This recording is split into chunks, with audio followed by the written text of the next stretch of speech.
साथियों, बात कर रहे हैं ज्योति मल्होत्रा, जो इस देश की गद्दार पुलिस इन्वेस्टिगेशन में सामने आई है। अब तक पुलिस उसे मान चुकी है कि वो देश की गद्दार है, जो खाती पीती तो देश की है, लेकिन जानकारी जो है वो पड़ोसी मुल्क, आतंकवादी मुल्क पाकिस्तान से अपनी बातें साझा करना चाहती है। उसने साझा किया भी है। तो दोस्तों नमस्कार, मेरा नाम दीपक कुलड़िया है। मैं पेशे से एडवोकेट हूँ और मैं आप तमाम लोगों के सामने आज फैक्ट लेकर के आया हूँ।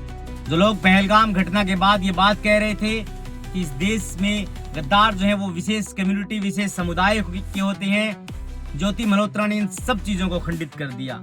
हालांकि वो खुद देश की गद्दार हैं और उनकी उम्मीद से ये पता चलता है, जिस प्रकार का काम उन्होंने किया कि वो पाकिस्तान में भी घूम करके आई थी। उन्होंने देश की खुफिया जानकारी, देश के नक्शे, देश की सैन्य जानकारी भी पाकिस्तान से साझा करी है। मैंने पहले भी कहा था कि आतंक का कोई धर्म नहीं होता। आतंकी जो है वो किसी भी धर्म का नहीं होता। हो सकता है वो किसी विशेष धर्म को मानता हो, लेकिन एंड ऑफ द डे आपको ये मानना पड़ेगा कि आतंकवाद का कोई धर्म नहीं होता। कुछ लोग ये बात कहते हैं कि आतंकवाद का धर्म तो नहीं होता, लेकिन प्रत्येक आतंकी जो होता है वो किसी भी विशेष समुदाय से बिलोंग कैसे करता है। तो साथियों, ऐसा हो सकता है, लेकिन आप पूरी चीज को इस बात के नीचे ओवरलैप नहीं कर सकते।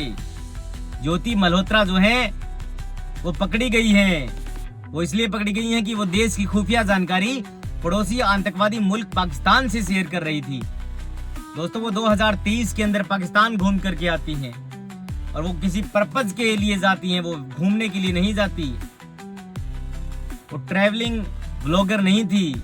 एक खूबसूरत चेहरा जिसे इश्क हो गया था पाकिस्तान के एक युवक दानिश नाम से, जो पाकिस्तान के उच्च आयोग से संपर्क रखता था, उच्च आयोग से संबंध रखता था।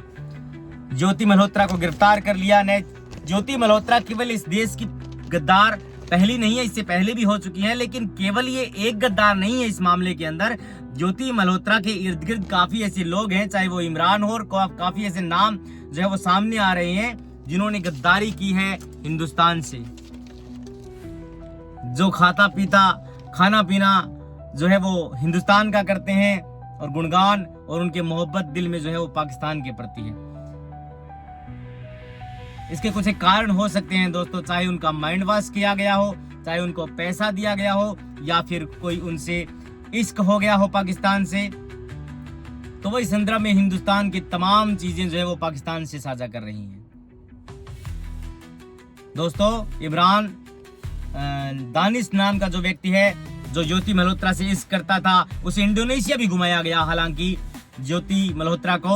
और मैं आपको बताना ये चाहता हूं कि दानिश जो है वो तो अपने देश से मोहब्बत कर रहा था, वफादारी निभा रहा था, और ये ज्योति मल्होत्रा जो है वो हिंदुस्तान से गद्दारी कर रही थी, इस देश के सैनिकों से गद्दारी कर रही थी, इस देश के प्रत्येक एक उस व्यक्ति से गद्दारी कर रही थी जिसके दिलों में जो है वो आज भी हिंदुस्तान बसा हुआ है। दोस्तों, मैं आपको बता देना चाहता हूं कि हवाला के जरिए उनको पैसे भी दिए गए। ज्योति अकेली नहीं थी, बहुत सारे लोग जो है वो इसके साथ शामिल थे और भारत की साख पर उन्होंने दाग लगाने का काम किया। भारत की साख पर इन्होंने भारत को जो है वो बदनाम करने का काम किया। दानिश के साथ वो इंडोनेशिया गई थी, उनको तमाम जो है वो सुख सुविधाएं उपलब्ध कराई गई ज्योति को। उन्होंने काफी अय्यासियां वहां पर करी, और सिर्फ इसलिए कि वो पाकिस्तान को जो है वो अपनी खुफिया जानकारी हिंदुस्तान की बेचना चाहती थी। अब सामने इन्वेस्टिगेशन में और आएगा कि ऐसे कौन से गद्दार, ऐसे कितने गद्दार इस मुल्क में हो सकते हैं जो हिंदुस्तान में जो है वो खाना पीना करते हैं, हिंदुस्तान की जो है वो मिट्टी में बसते हैं, लेकिन उनके दिल में जो है वो पाकिस्तान बसता है। आपको ये अगर कोई भी जानकारी ऐसी मिले, खुफिया जानकारी, आप तमाम पुलिस को साझा करें, आप तमाम जो है वो इंटेलिजेंस को साझा करें, ताकि इनका पर्दाफाश किया जा सके। देशभक्ति जो है वो केवल सीमा पर बंदूक लेकर के नहीं की जा सकती। हाँ, उस देशभक्ति को सैल्यूट है, लेकिन देशभक्ति के मायने आपको समझने होंगे। इन जैसे गद्दारों का पर्दाफाश करके हिंदुस्तान से दफा करना, पुलिस को सौंपना भी एक देशभक्ति है। ज्योति मिर्धा को पकड़वाना भी देशभक्ति है।